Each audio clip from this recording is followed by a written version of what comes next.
So in addition to the research that we have that university hospitals did and building a coaching culture for change research, there's some research done on change intelligence, using my change intelligence assessment, that we see that there's consistent differences across hierarchical levels in leading change, which probably isn't surprising. But I think the thing to keep in mind, the message here, is how is that positively impacted by coaching, right? How is our ability to collaborate up, down, and across our organizations positively impacted by coaching? So here's, I think, one of the bottom line things that coaching can do for us. So when we look at those who are leading our organizations, right, at the C-suite, at the top of the organizations, so often they are the most bought into the changes.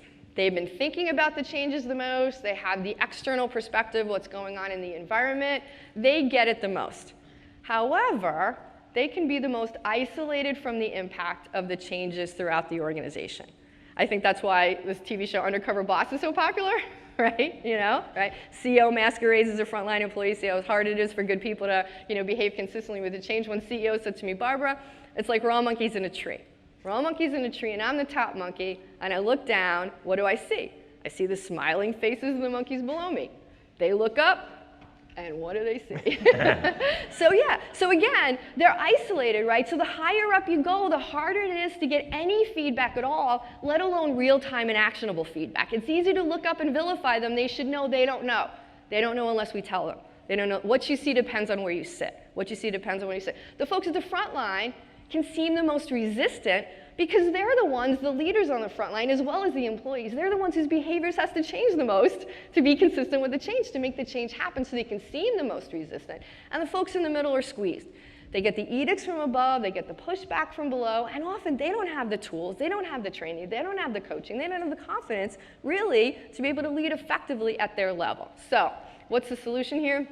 Communications, feedback, coaching impacts all these dynamics. This is another quote from one of our survey respondents. Coaching is a critical skill for all to develop in a constantly changing world. It helps people move on, and it helps create options for themselves in a way that is often hard to do on your own. Coaching creates options, and the more options you have, the more power you have. The more options you have, the more power you have. Not power over, right, but power with and for.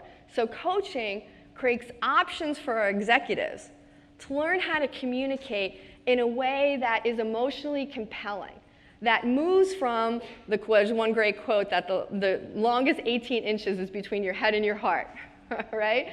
A lot of times our messages from above are very heady, very focused on the business goals, the big picture, one size fits all. Coaching creates options for executives to learn how to communicate in an emotionally compelling manner in a way that's customized to the needs and concerns, the emotions of the different groups that are impacted by the change, involved in the change, so they can intentionally invite people to get on board and create an invitation for people to get on board.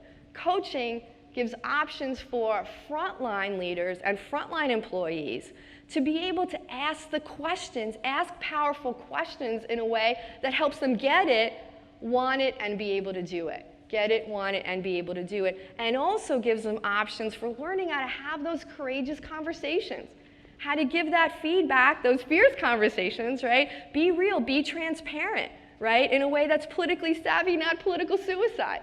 Right? Speak truth to power when it's needed, so again, they can communicate about why they're on board or why they're not, what's standing in the way of good people moving forward with the positive change. Coaching creates options for all these. And again, I think that this is another powerful tool in our change leadership tool bag that we often drop out. But this, I believe, is one of the bottom lines that we as a profession would really benefit from learning more about these coaching tools and actively and intentionally integrate them into our change management toolkit. Again, this is an organization that's just beginning